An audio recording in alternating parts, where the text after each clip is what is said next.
Good day everyone. Today po may tutorial po tayo ngayon sa DSLR boot.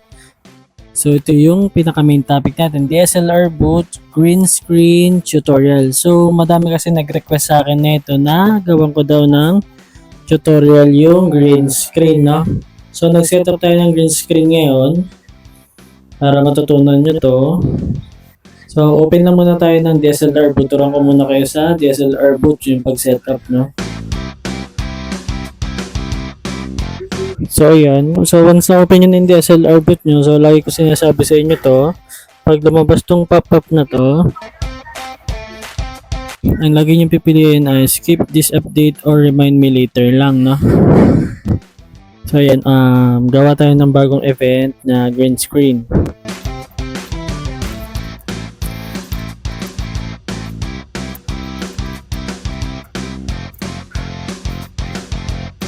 So, pangalanan natin ng green screen 2, no? So, ito na yung pangalan ng event natin, green screen 2, no? So, kung mapapansin nyo, yan, ano dito, no? Yan, may green screen tayo sa likod. Unang gagawin nyo is, punta kayo sa print layout. Siyempre, ilalagay muna natin yung ating layout, no? Yan. So, ito na rin yung gagamitin nating layout, no, sa green screen natin, no. So, ito lang. Yan. Yan, yung simple lang. So, ang gagawin lang natin, ayan, okay na yan. So, number 1, yan na yung green screen natin, no. Tapos, pag nakagawa na kayo ng layout, isang photo lang yung kailangan nyo. Ang sunod na gagawin nyo is pupunta kayo dito sa may ito, yung green screen, no?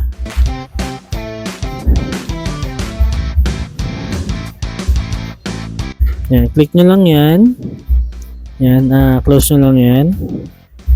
So, ang pinaka-setup natin, ang mangyayari dyan, on natin to, yung green screen natin. So, tapos, so, ibig sabihin, yung lahat, pag may kulay green kayo, may green screen kayo, pag naka-on yan, lahat ng kulay green ay automatic nang i-remove ni DSLR boot, no?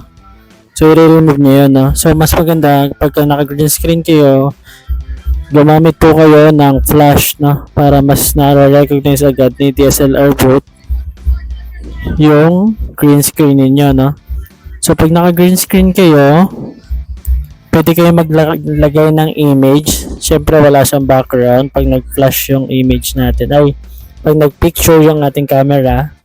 So, pwede kayo maglagay or mag-attach ng background image, no? For example, maglagay tayo dito. Pindutin lang natin yung choose. Then, may dalawang klase. Yung background image, ito yung background. So, overlay, ito yung nasa unahan para siyang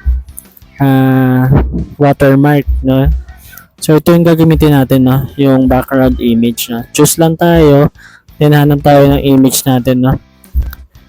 So add tayo ng media. Okay, makita tayong iba. Ito na lang yung nasa unahan, yung may bahay. I-add natin yan, choose natin yan, tapos add, no. Yan, no. So yan yung magiging background natin kapag nag-start ng session natin, no? So, lahat ng client nyo, sabihin nyo na huwag magsusuot ng kulay green kung may green screen po kayo, no? Kasi, ang mangyayari ay epic fail po yun para sa kanila, no? So, testing natin. So, ito lang yung setup natin, no? Maglagay lang tayong background, tapos, ito, attach lang natin. Then, may dalawang option yan sa baba pag naglagay kayo ng background. Pwede kayo maglagay ng kahit na ilang background, sila ang mamimili ng background on start ng session nila. Or meron din naman isa lang, naka-automatic nang naka-apply, no, during ng live view. So, testing natin isa lang. Then, i-launch natin yung event, no. So, isa-set up ko lang yung camera natin.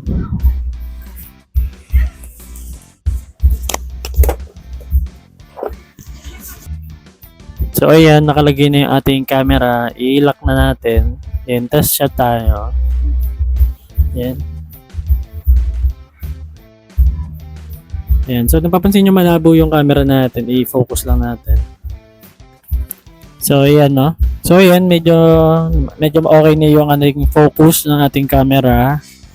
So testing natin yung green screen natin. So pansinin nyo, iba na agad yung background natin during ng live view, no.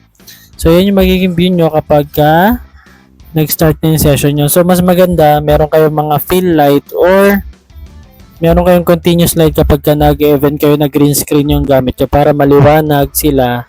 Unlike sa walang fill light or walang mga continuous light sa event, so madilim yung output nila dito sa sa live yan natin, no. So mas magandang tignan kapag may mga continuous light, no. So check natin sa flash natin kung ano yung itsura pag gumamit tayo ng flash, no. Last one. So ayan yung output natin ngayon sa unang try natin ng green screen, no. So nakita nyo sobrang liwanag niya, no. Tapos halos wala kang makitang any background, no. So test pa tayo ng isa pa. Yan, so medyo mabagal na siya. Kung pansinin nyo, pag nagpi-preview siya parang malabo. Pero yung output niyan is malinaw po talaga. Mabagal lang talaga siya mag-process ngayon kasi medyo puno na yung laptop natin. Check natin yung sharing screen, nandun yung malinaw. Ayan, no, sobrang linaw, no. Pansinin nyo, no, parang wala siyang any signs ng kulay green. So maganda yung output ng DSLR output na binibigay niya. So yan yun, no. So pakita ko sa inyo yung pinaka setup natin, no, sa green screen natin. Tanggalin ko yung background. Ayan, papakita ko sa inyo ang mangyayari kapag wala kang background, no. Yan. So ito yung green screen na wala tayong nilagay na background. Tingnan natin kung nilalabas na picture, no. So yan, na sobrang plain niya, no. Naka plain white lang, no. So mag-run tayo. Last one. Yan. So wala tayong background na nilagay dito. Tapos yung border pa ng ating photo is kulay white din, no. The green screen background not found, no. Set a new background. So dapat maglalagay kayo ng background kasi yun yung requirement ni DSLR boot, no. Kung hindi, lalabas yung error na gano'n, no. So dapat meron kayong background, no. So yan yung mangyayaring itsura at saka magkakaroon ng error kapag wala po kayong background na nilagay. Thank you.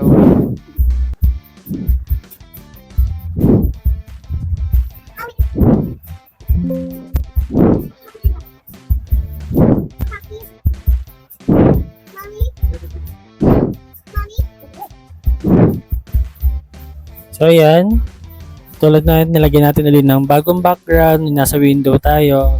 So i-test natin ulit, isa pa. Get ready. So ito yung sample natin na may bagong background tayo, no? So mukhang malabo lang yan dyan. So medyo mabagal yung laptop natin kaya malabo siya sa preview. Pero sa sharing screen or sa output niyan is malinaw, no? So ayan, yan yung output natin, no? Sobrang linaw.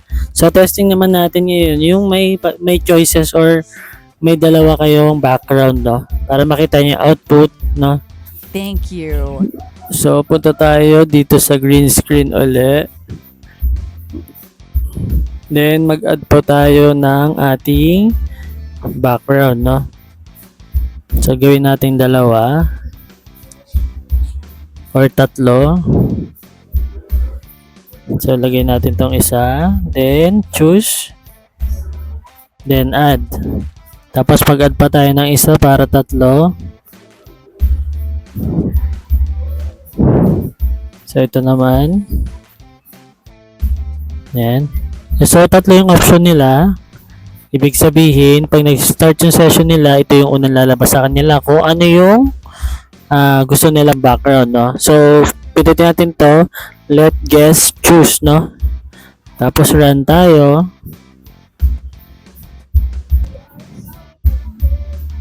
Ayan.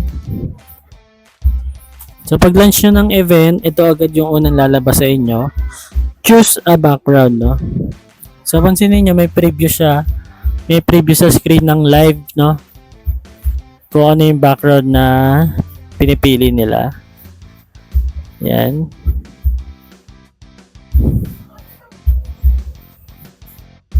Yan. So, yan. Pag kinlik nila yung background, lalabas sa my screen nyo, sa live view. Tapos, pinindot nila yung next. Ayan. Mag-i-start Okay, agad yung wow. session nila.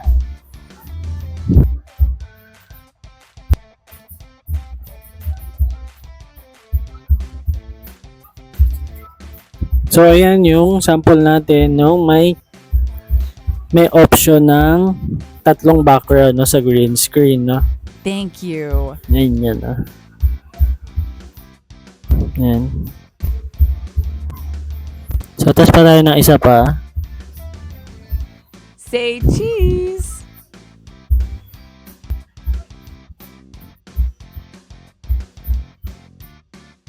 So, ayan, no? So, ayan, nakita nyo na kung ano yung dalawang option kapag ka mag-green screen kayo. Pwedeng naka-auto, pwedeng isang Thank you. background lang, tapos naka-auto select na, or pwede kayong may option, no? Yung pwede sila mamili ng background, no? So, ngayon, ipakita ko na lang sa inyo kung ano yung setup ng green screen natin, yung itsura lang. Tapos, ang camera lang naman natin gamit dito is yung Canon 200D, tapos yung built-in flash, no? So, maganda na rin yung output ng built-in flash. Pero kapag nasa event kayo, gamit kayo syempre ng flash or strobe para mas malinaw or mas maganda yung output ninyo, no? So, i-off ko lang yung ating green screen para makita nyo yung pinaka-plain na at ng background natin, no? Sa live view, no? Ayan. Tsaka makita nyo yung setup natin, no? So, ayan. So, kung napapansin nyo, yun lang yung setup natin. Yung green screen na round, yung malaki. Ilagay ko sa description yung link nitong green screen na to para may idea kayo or pwede nyo mapag-aralan, matesting sa inyong mga photo booth or inyong camera. Yan. So, ang gamit lang natin na ilaw dito is yung normal na light bulb ng ilaw sa ceiling.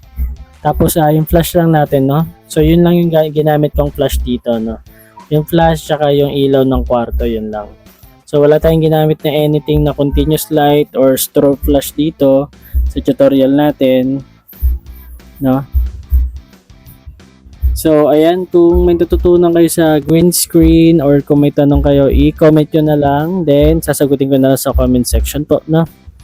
So, huwag nyo kakalimutan pa, like and subscribe na lang po sa channel natin. Thank you for watching!